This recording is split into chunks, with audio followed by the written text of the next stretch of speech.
शिव महापुराण की कथा कहती है, सारे देवताओं को भले एक ही थाली में स्नान करा लो, एक ही पात्र में स्नान करा लो, पर देवाधिदेव महादेव को एक छोटे से पात्र में अलग से स्नान करा लेना चाहिए, अलग से।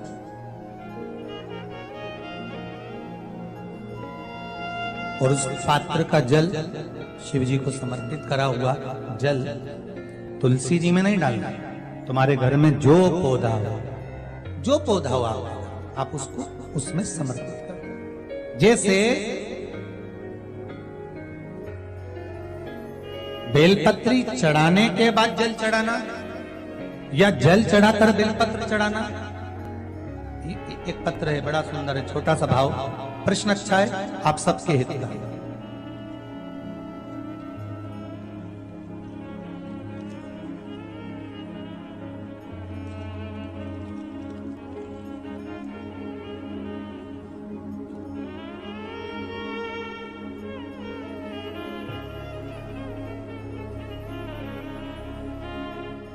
अरुणा जी अग्रवाल जयपुर, झरना जी अग्रवाल जयपुर राजस्थान से इन्होंने प्रश्न किया है, गुरुदेव दूध, कच्चा दूध केवल शिवलिंग पे चढ़ाना चाहिए या पूरे शिव परिवार पे चढ़ाना चाहिए? प्रश्न अच्छा है। और शिव महापुराण की कथा रुद्राक्ष उत्सव चल रहा है तो आप उसको समझें। दूध केवल शिवलिंग पे चढ़ाना चाहिए या जो शिवलिंग के आसपास में सभी परिवार विराजमान होता है उस पे भी चढ़ाना चाहिए? अगर लिंग पुराण आप उठाकर देखेंगे तो लिंग पुराण में एक बड़ा सुंदर संवाद आता है जिसमें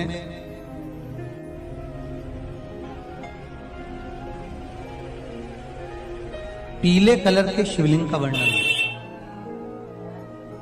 सफेद, लाल, पीला और काला, ये शिवलिंग का आपको पहले वर्णन करा है। ब्राह्मण सफेद मट्टी का शिवलिंग बनाता है, वैश्य पीली मट्टी का शिवलिंग बनाता है, क्षत्रिय लाल मट्टी का शिवलिंग का निर्माण करता है, शूद्र काली मट्टी का शिवलिंग का निर्माण करता है।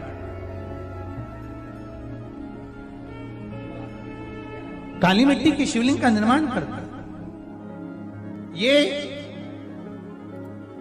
जो वर्णन किया गया है कि उसमें लिंग पुराण के अंतर्गत एक पीले शिवलिंग का वर्णन आता है कि पीला जो शिवलिंग होता है उस शिवलिंग का भाव कितना सुंदर बताया गया है। उसमें व्याख्यान वर्णन में आप अगर पढ़ेंगे देखेंगे लिंग पुराण के अंतर्गत तो उसमें आता है कि दूध जब आप देव अधिदेव महादेव के शिवलिंग पर समर्पित करते हो तो शिव महापुराण की कथा कहती है, लिंग पुराण कथा कहती है, नर्मदा पुराण, स्कंद पुराण, पद्म पुराण, अग्नि पुराण, सारी पुराणे वर्णन करती है, वराह पुराण, ब्रह्मवेत्ता पुराण, ये जितनी पुराणे सब वर्णन करती है कि जब शिवलिंग पर हम दूध चढ़ाते हैं तो केवल शंकर भगवान के शिवलिंग पर दूध चढ़ा देने से संपूर्ण परिवार पर दूध चढ़ जाता है। अलग से हमें कहीं चढ़ाने की जरूरत नहीं,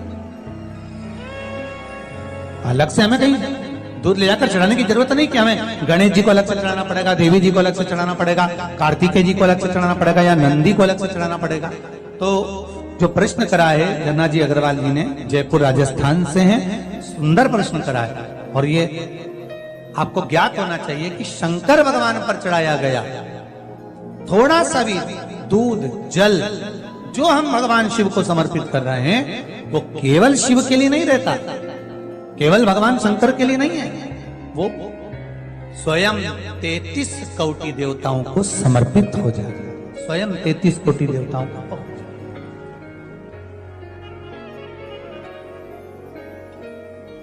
अलग से देने की जरूरत नहीं है।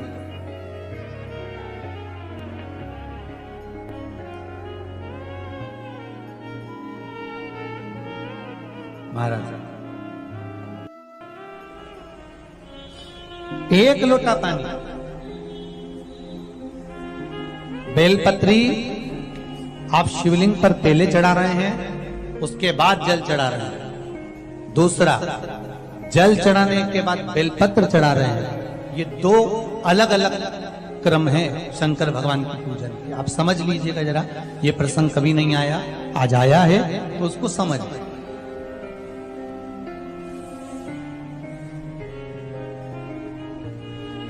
पहले बेलपत्र, उसके बाद में जल जो चढ़ाया जाता है, ये रोग मुक्ति के लिए चढ़ाया जाता है।